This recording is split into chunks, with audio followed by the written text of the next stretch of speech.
Olá, mais um IDCast. Hoje vamos receber uma convidada muito especial, que além de ser uma excelente profissional, é uma querida amiga.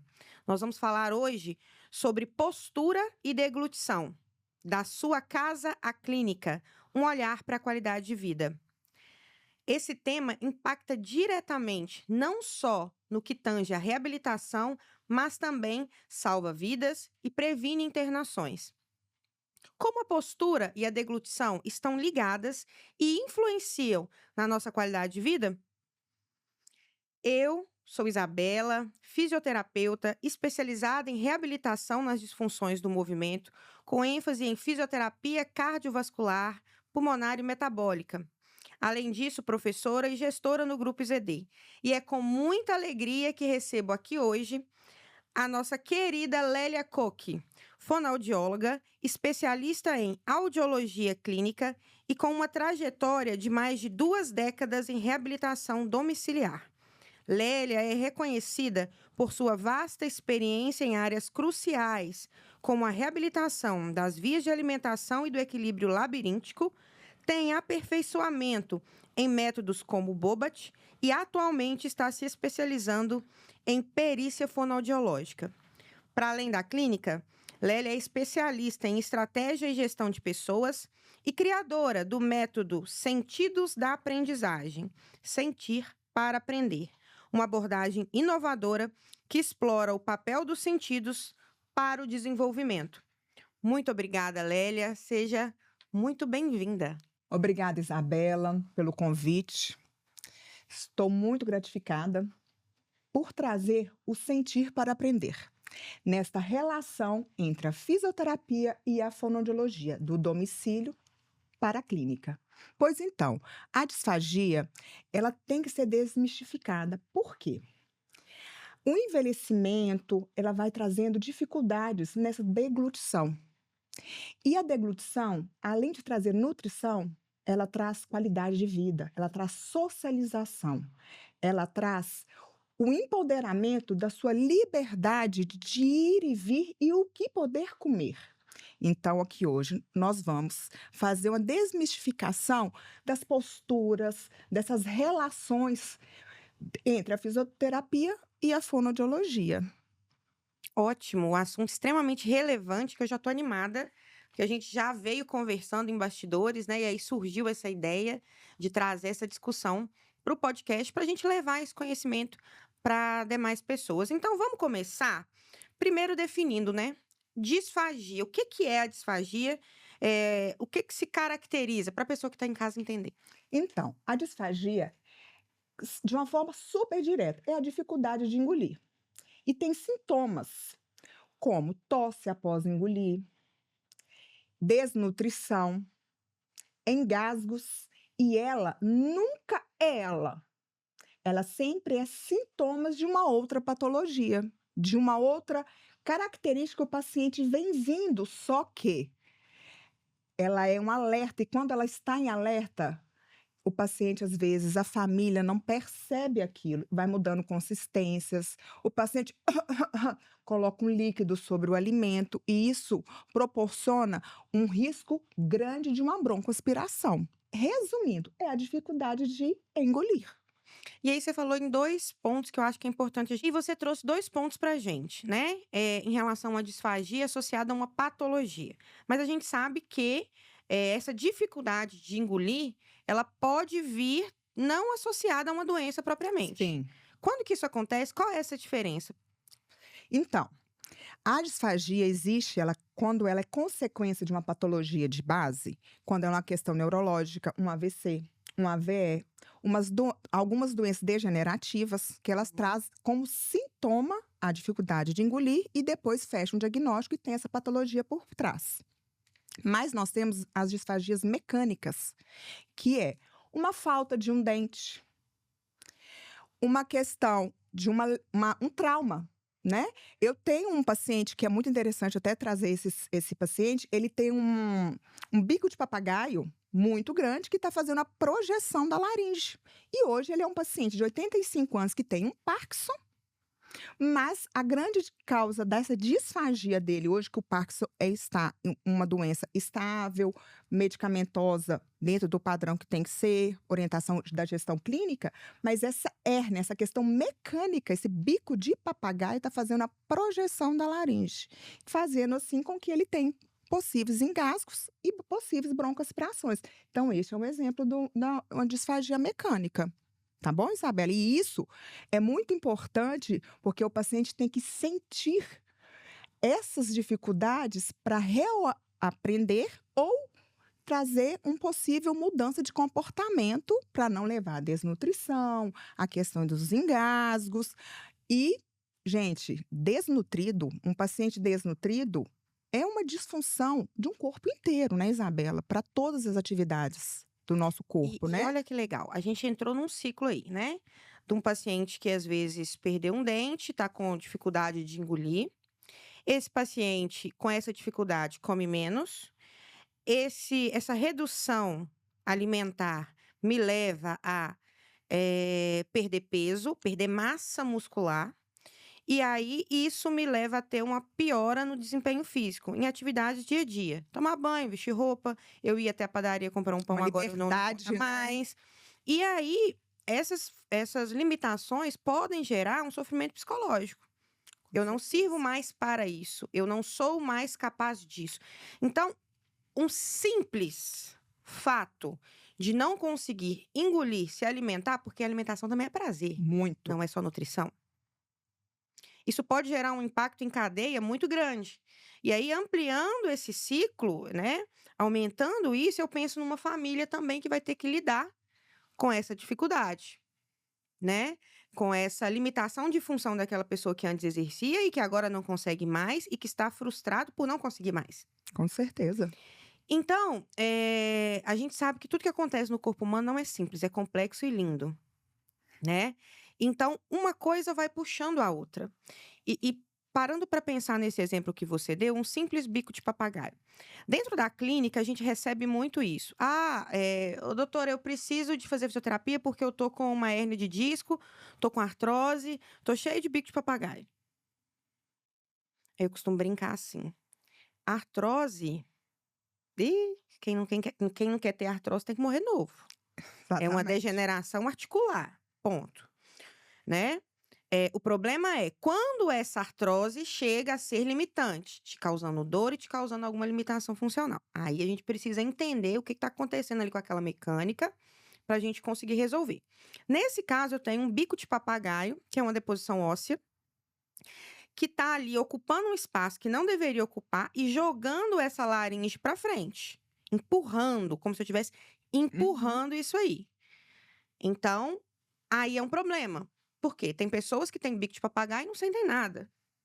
Mas neste caso, eu tenho um bico de papagaio que está causando uma alteração postural que vai causar aí essa dificuldade de engolir, que vai entrar dentro desse ciclo que eu acabei de citar. Sim.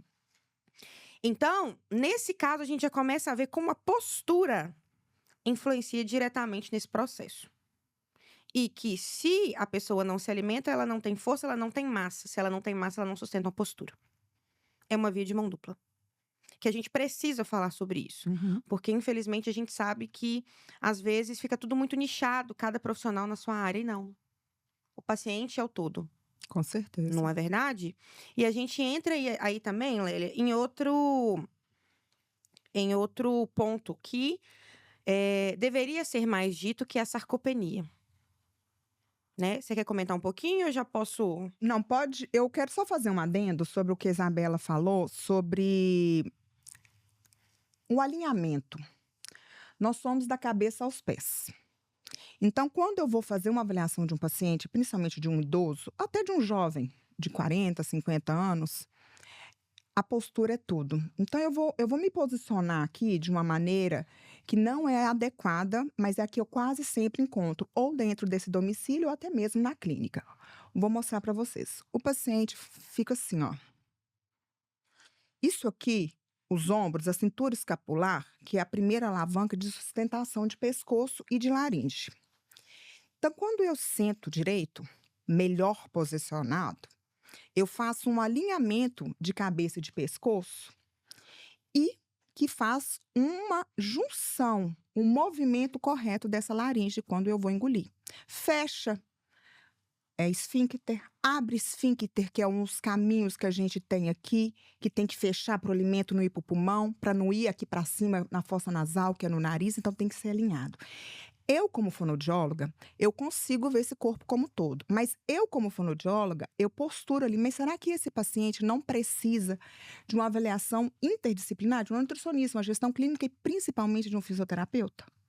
Porque eu compreendo, mas como posicionar, como trabalhar essa musculatura desse idoso, desse jovem que eu estou atendendo, deste paciente, o fisioterapeuta que vai fazer esse alinhamento deste conjunto. E o cuidador, que depois nós vamos pegar essa questão das sarcopenias, o cuidador é o meu trabalho, o seu trabalho, o nosso trabalho é fazer todos sentir para aprender. A gente tem que sentir, esse corpo tem que vivenciar, tem que sentir para fazer essa mudança. E aí o papel importante nosso para ensinar com que ele aprenda ou reaprenda, no caso de neurológico, que houve uma lesão ali, porque às vezes a gente faz aquele movimento a vida inteira. E este movimento não é adequado, que hoje, com 50, 60, 70 anos, o meu corpo está sentindo aquele movimento errado que eu aprendi desde cedo. E aí eu vejo quanto é importante nós, terapeutas, reabilitadores, a fono, para trabalhar junto, né, Isabela? Exato. E a gente tem grandes resultados, né? Grandes. Grandes resultados. E aí, entrando dentro dessa questão, porque se eu não tiver um corpo forte, estável, não tem cabeça que se sustente, né? Então, este alinhamento, é importante dizer que o importante é ser feito uma prescrição de exercício focada naquele cliente. Porque se eu tenho um cliente que tem algum problema neurológico, por exemplo, um AVC, o músculo dele, né? Ele tem um tônus que é como se fosse uma... Uma hipofunção? Não é essa palavra que eu queria usar. O tônus é como se fosse aquele bebê quando não tá, a gente fala assim, esse bebê tá durinho, esse bebê tá molinho. Isso a gente fala do tônus, né? Como se fosse essa firmeza muscular. Então, quando a gente fala de um paciente neurológico, a gente pode ter uma diferença desse tônus, dessa firmeza, que é alterada por uma lesão cerebral, por exemplo, ou medular, por exemplo. Então, o que eu vou definir ali é prioritário para aquela pessoa com as disfunções que ela apresenta, né? E aí, quando a gente fala dessa postura, desse que seja um facilitador, vou dar um exemplo. Mamães, né? Não pode dar comida para o neném deitado. Postura. Por que que não? Existe um motivo, que é o que a Com gente está certeza. discutindo aqui. Porque se eu der comida para o neném deitado, eu pioro, né? Eu dificulto a deglutição. Hospital. O paciente está deitado, vai alimentar, eleva a cabeceira. Por quê? Postura, né? Então, eu estou usando facilitadores, né? Como uma elevação de cabeceira ou uma postura do bebê para facilitar esse processo. Só que o nosso corpo ele tem que ser capaz de fazer isso, né? De forma autógena.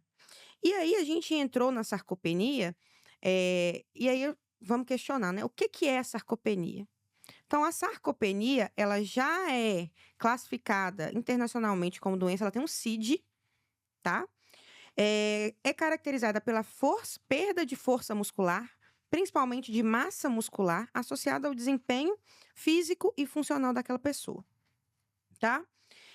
Internações prolongadas, né? Paciente que foi exposto a uso de medicações muito agressivas, falta de nutrição adequada, de alimentação adequada, algum paciente que tem algum déficit de deglutição, por exemplo, que impede essa nutrição, ou pacientes que se movimentam muito pouco, né? Então, esses são fatores de risco para serem classificados como sarcopenia. Dentro disso, existe uma série de testes que a gente faz para poder entrar ou não dentro desse conceito. E aí, por que a gente traz sarcopenia aqui? Só pela deglutição? Não. Porque tem relação direta com o risco de morte, de óbito. Pessoas sarcopênicas morrem mais. A ciência diz isso. Por quê? Porque se eu tenho menos massa muscular e menos condição funcional, eu tenho menor imunidade, estou mais susceptível a doenças. Eu tenho uma probabilidade maior a quedas e fraturas, que vão me levar ao uso de medicações, a ficar parado mais tempo, e esse ficar parado inclui perda de mais massa muscular. Né? Então, toda a minha resistência física, fica comprometida. Então, por isso que a sarcopenia é tão importante. E como que a gente melhora a sarcopenia? Alimentação e treino. Totalmente ligado. Postura, deglutição. Eu vejo, completando o que a Isabela falou, quando eu vou explicar, quando eu vou fazer uma avaliação neste paciente no domicílio, eu explico muito, eu trago muito essa vivência, porque isso aqui tudo são músculos. E o paciente não percebe isso, né? Ele não imagina que para eu engolir, eu preciso de alguma organização de músculos. Fazer uma elevação de laringe, né? Isso aqui, ó, tem que se elevar. E precisa de força. Eu sempre brinco assim, né? Tenta engolir e respirar ao mesmo tempo. Não consegue. Ou é um, é o outro. Tenta engolir e respirar ao mesmo tempo aí, vai. Não consegue. Porque um tem que fechar para o outro abrir, para o alimento descer. E aí a gente vê quantos idosos ou até jovens idosos alimentam-se bem em quantidade, mas sem a valor, né, da nutrição e do que realmente se deve comer. E aí chega o idoso, na terceira idade, já não gosta de alimentar, já come um pouquinho. Já tem que fazer essa atividade física. Tem o gasto da atividade física, né? Porque gasta energia, ele tem que ter aporte calórico. E aí não consegue. Água, idosos, por que não beber água? É muita incidência de infecções urinárias, né? Do trato urinário, por questões de dificuldade da água. E eu ouço, mas toda vez que eu engulo água, eu tuço. Eu estou engasgando. Olha aí a possível desnutrição. Olha a disfagia, porque o líquido é um alimento que pode ir para o pulmão. E por sinal, Isabela, muita gente não acha. O líquido é o alimento mais fácil de ir para o pulmão. E as pessoas acham que é um pedaço de carne ou é uma banana. Não, é o líquido. O líquido, eu sempre explico, ele entra em qualquer buraquinho. Se começar a chover aqui, ó, estamos num lugar seguro, mas pode vir uma chuva muito forte e a água entra. E é um a risco muito brincadeira que a grande. gente fez agora de engole e respira ao mesmo tempo. Por quê? Para vocês entenderem na prática. Quando a gente vai engolir, Lélia vai explicar isso melhor do que eu, né? Existem 2 canais muito próximos, né? O esôfago, que vai para o trato digestivo, estômago, a comida, e o outro, que é a traqueia, que vai o ar para os pulmões. E quando a gente engole, o que acontece com o músculo? Posso explicar? Por favor. Olha, vou tomar um pouco de água. Engoli. Na hora que eu peguei essa água aqui, coloquei ela na boca, o meu esfíncter, que é uma musculatura, ela tampou a região de traqueia para o alimento não ir para essa região. E o meu esôfago, que está aqui atrás, ele dilata com a presença do alimento e o alimento desce para a parte de estômago. Então, essa organização, ela é neural. Existem células ali receptivas que mandam informação para o meu cérebro: olha, está descendo o alimento, abre, fecha, engole. E essa fase da deglutição, ela não é controlável. A fase da deglutição controlável é quando eu coloco o alimento na boca, começo a mastigar e quando eu começo a engolir. Quando eu já ativei o reflexo da deglutição, eu não aparo mais. E aí, é os riscos das broncoaspirações, caso não... E é por isso que a gente falou. Respira e engole ao mesmo tempo. Quando você vai engolir, bota o dedo aqui. Vai, dona de casa aí, ó. Você não sente uma contração. É o músculo. Isso. Que tá fazendo o quê? Vedando. Isso. E na hora que a gente engole, igual a Isabela falou, eu paro milésimo de segundo sem respirar. Eu paro de respirar, desculpa. E aí, Continua. Gente, a gente engole até dormindo. A gente nasce sabendo engolir. Sabia que o neném engole na barriga das nossas mães? A gente aprendeu a engolir antes de nascer. Então, o reflexo da deglutição, ele é necessário para toda a nossa vida, para a gente evitar outros riscos e outras vias de alimentações, né? O corpo é muito lindo, né? Muito. Porque é Uma uma sinergia. preservação muito legal. E a broncoaspiração nada mais é do que a comida ou o líquido foi pro buraco errado. E o risco de é muito sério. É muito sério. E é isso Em vez aí, de ir pro Isabela. esôfago, foi pra traqueia. E aí, lá dentro dos pulmões, a gente tem que ter o quê? Simplesmente ar. Tem que Ah. ser um lugar totalmente sem nada de bactéria, porque senão vai ter uma pneumonia. Uhum. E a broncoaspiração é isso. A sua saliva que você não deu conta de engolir, tá babando, escorreu pra lá, a água que você engasgou foi pra lá, por isso que você tosse pra tentar expelir, É. isso aí é uma broncoaspiração. Vou fazer um complemento sobre Por essa questão favor. do tossir. Muita gente fala comigo assim, mas eu sempre eu tosso quando eu engulo. Tossir é um reflexo de deglutição, desculpa, é um reflexo de proteção. Porém, se toda vez que eu faço o ato de engolir, eu estou tossindo, é um sinal. Porque não deve ser. Eu não tenho Você tá toda precisando de hora. proteger demais, né? Exatamente. Você está tendo que proteger demais. O seu organismo é tão inteligente que está tendo que proteger o tempo todo. E aí, isso não tá legal. Isso é um sinal muito de alerta. E uma outra coisa que na hora que você estava falando sobre o ato de comer, de se alimentar, eu queria fazer um adendo aqui sobre a higienização oral. São as Importante. saburras, né, que a gente pega. Gente, higienização O que oral, é essa burra? Vai, vou fala, explicar. vamos Vou falar falar bem pra todo mundo entender. A higienização oral, às vezes a gente pega alguns pacientes que faz 2 escovações dentárias por dia. E o tanto que a gente come, o tanto às vezes de resíduo, de restinho de alimento que fica dentro da boca e vai aumentando o quê? Bactérias. E a saburra é uma plaquinha branca que fica sobre a língua. E aquilo ali é bactéria. E aí aumenta a muscosidade, a viscosidade dessa saliva. E aí fica uma saliva grossa, que vai aumentando. E aí o paciente, mesmo não alimentando, ele começa a ter tosse de reflexo de proteção. Olha como é que o organismo é sábio. Ai, é lindo. Ele quer proteger até da saliva que você está produzindo. Porque não tá legal. Não tá legal. Então, gente, higienização oral, ela é importante. No mínimo 3 vezes por dia. Mas o correto, né? Os dentistas nos explicam melhor. Toda vez que eu alimentar, eu tenho que fazer essa higienização oral. Por questões dessa bactéria, porque é mais uma porta de entrada, porque a gente tem as pneumonias, né?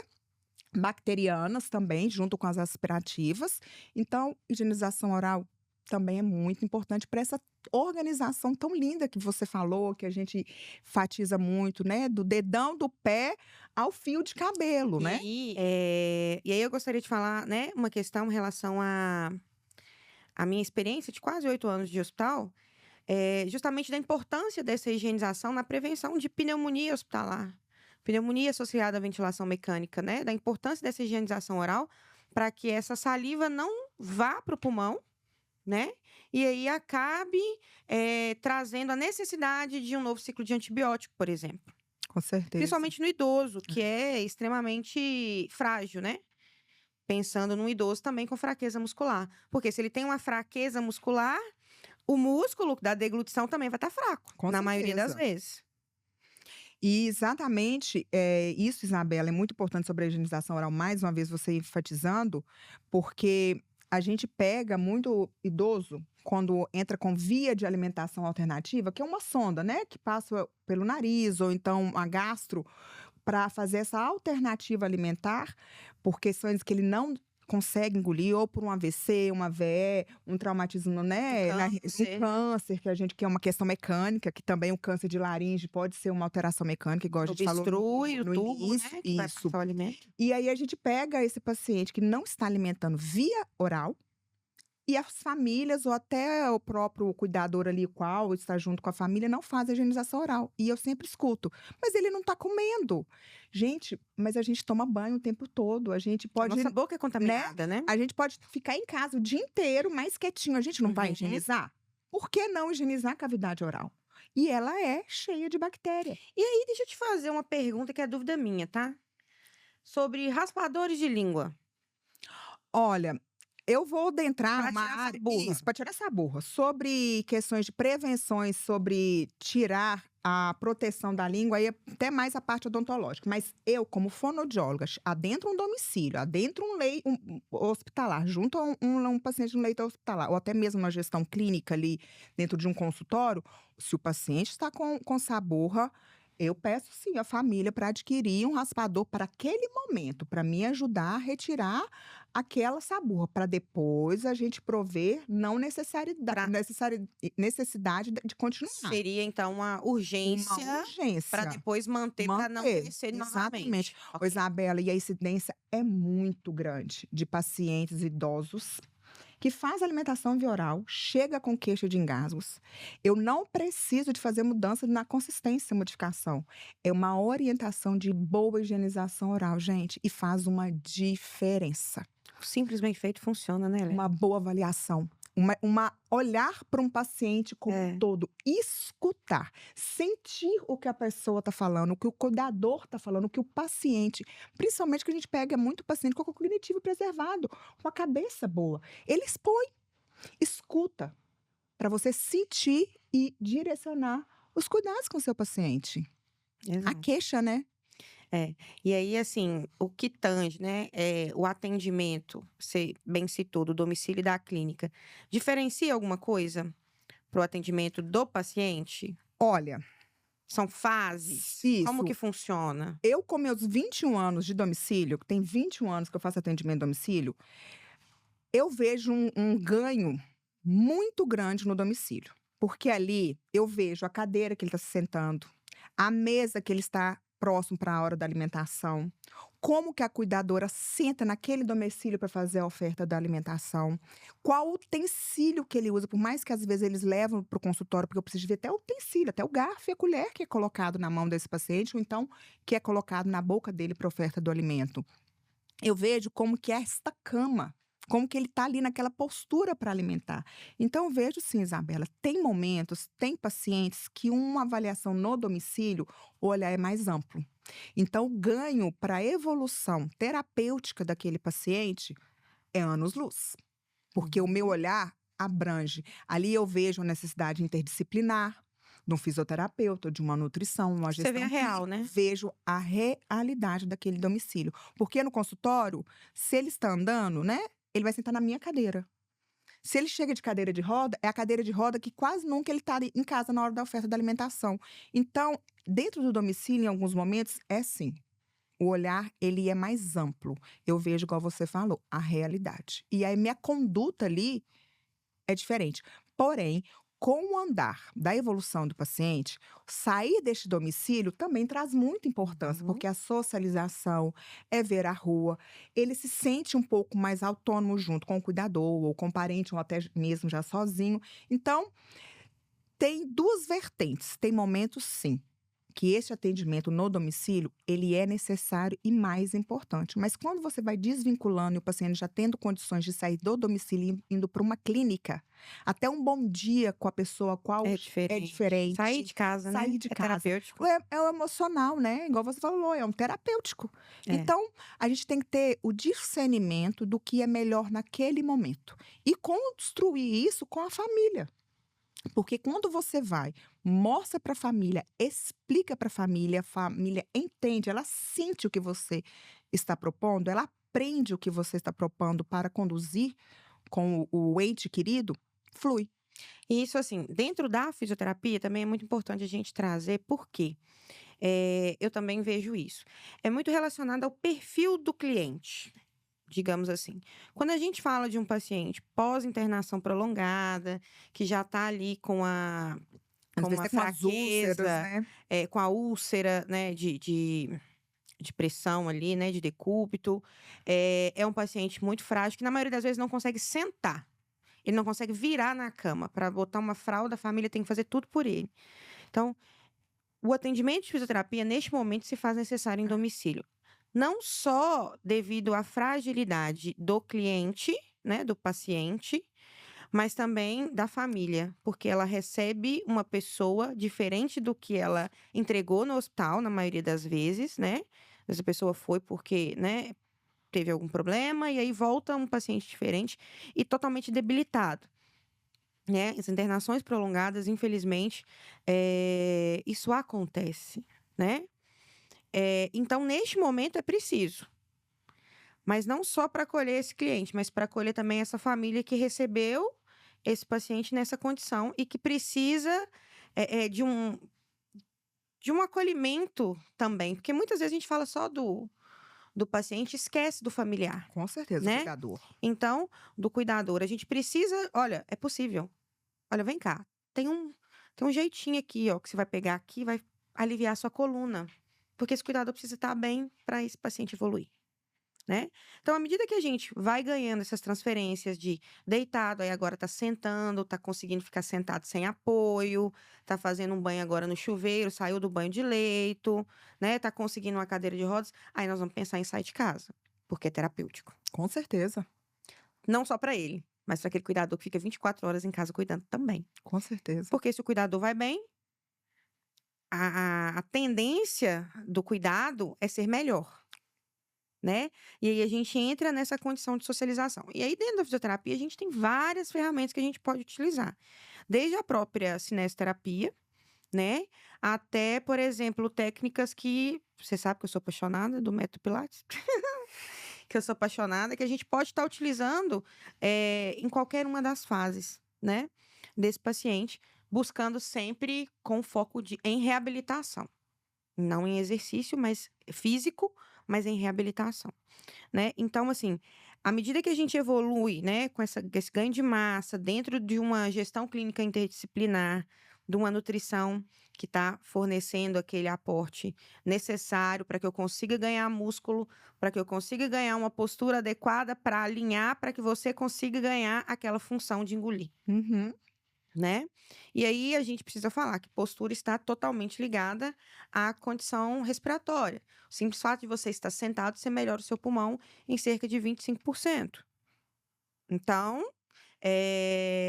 eu consigo trabalhar isso de uma forma muito mais complexa e mais satisfatória, né? Então, a gente sempre pensar nesse cuidado com o paciente, com o cuidador, sempre mediado por uma gestão de equipe multiprofissional, Com multidisciplinar, certeza. né?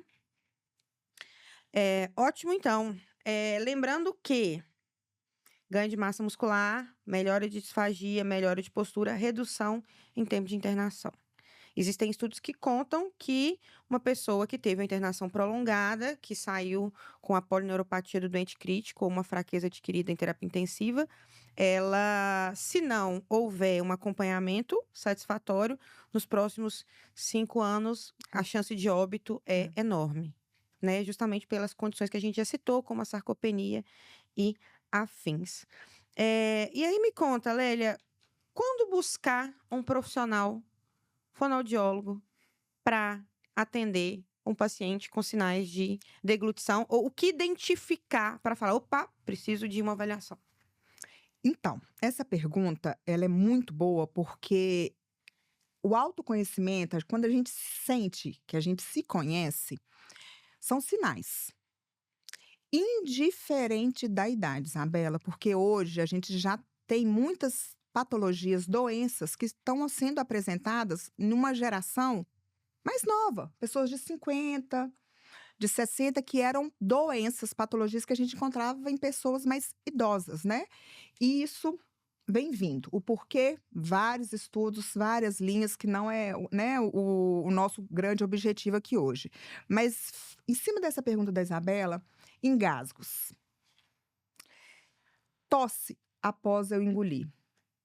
Lembrando, a tosse é um reflexo de proteção. Que bom que você está tossindo, que o seu organismo está em sinergia e alerta. Porém, se toda vez que eu faço o ato de engolir, que eu tenho esse ato de engolir. Eu estou tossindo, não tá legal. Percebo que está ficando muito resíduo de alimento na minha boca, porque eu não estou fazendo uma pressão negativa. Engole, gente, na hora que você engole, você fecha um esfíncter, um buraquinho, abre o outro e tem uma pressão dentro da cavidade oral para o alimento descer. E perda de peso, Isabela. A perda de peso, bruscamente, claro, gente, ela tem N causas, mas lembre-se que eu falei sobre a disfagia? Ela sempre, quase sempre, quando ela não é mecânica, quando ela não houve alguma lesão ali na região de laringe, ela é sintoma, sinais de uma outra patologia. Porque a disfagia, ela não é uma patologia, ela é Uma disfunção. uma disfunção, uma dificuldade de engolir. Então, engasgos constantes. Água, então, nossa, eu tô engasgando todas as vezes que eu tomo Aí líquido. para de tomar água. Para de tomar água. Aí vem infecções urinárias, vem a questão da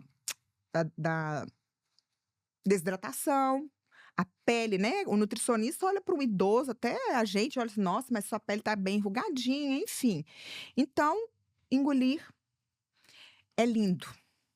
Sentir um alimento na boca, a satisfação da degustação, de você colocar aquele alimento que você gosta.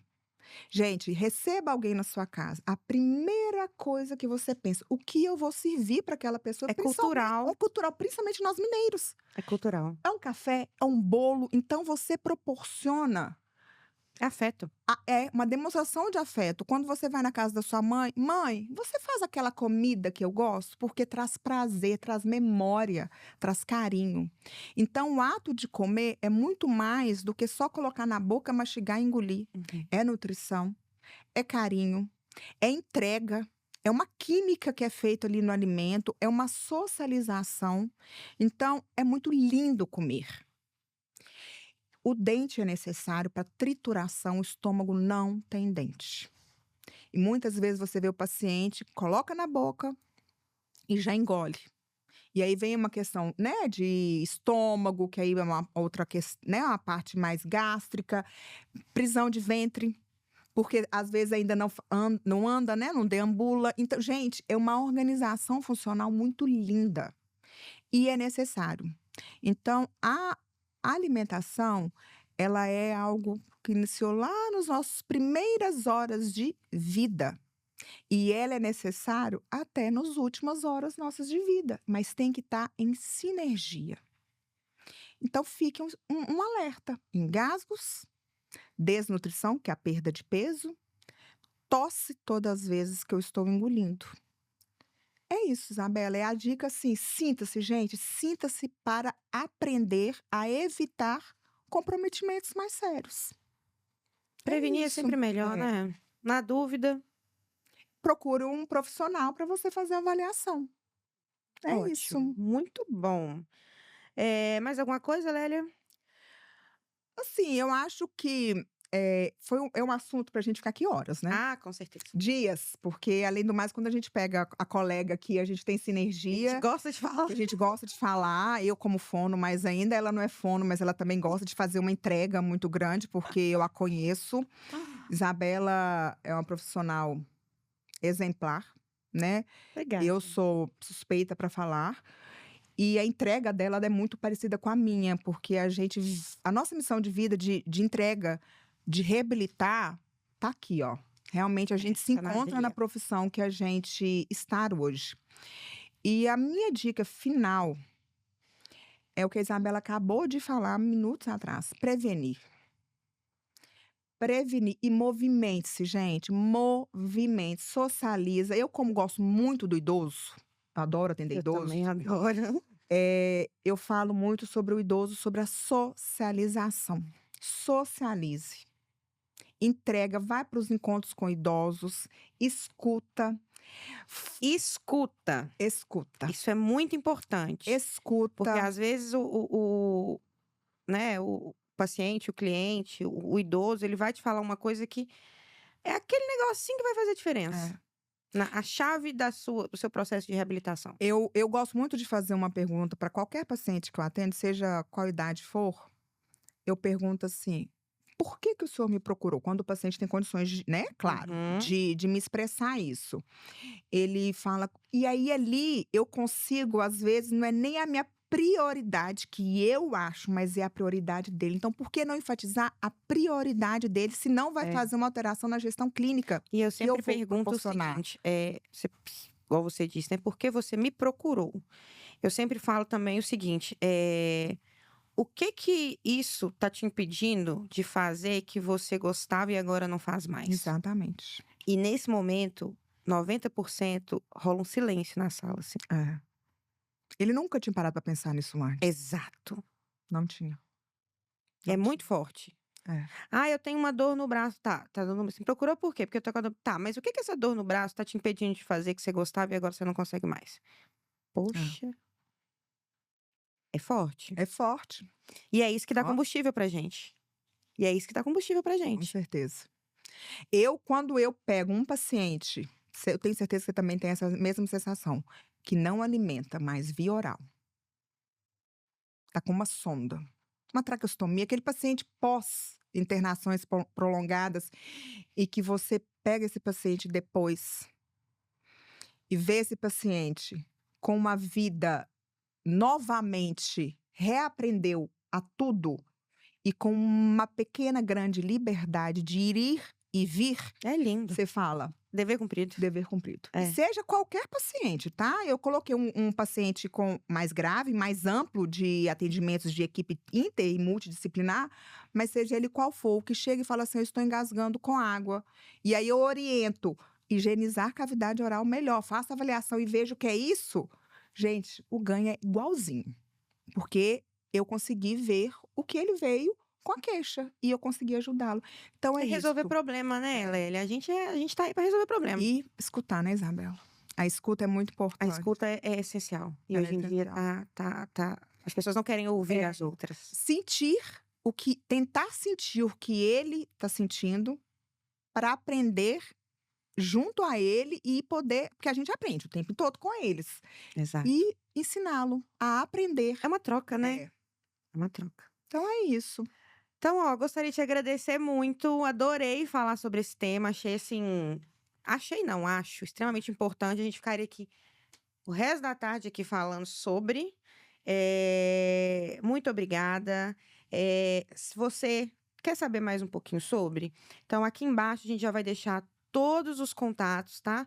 Contato da Lélia, Instagram, para vocês conhecerem um pouco mais do trabalho dela, poderem entrar em contato com ela, marcar uma consulta, uma avaliação. Também vou deixar aqui os meus contatos, os contatos da ID Capacitação, que é a nossa empresa de cursos, também do Centro Especializado em Reabilitação e Treinamento Integrado e DCRTI, onde a gente também tem atendimento de fisioterapia. Então, se você também procura atendimento de fisioterapia, pode nos procurar. E o meu Instagram pessoal também, que estou à disposição para, né, estender esse assunto, Com ou a certeza. gente, quem sabe, fazer Um outro. um outro episódio para a gente falar um pouquinho mais sobre isso. E é isso. Obrigada, obrigada a todos e até a próxima.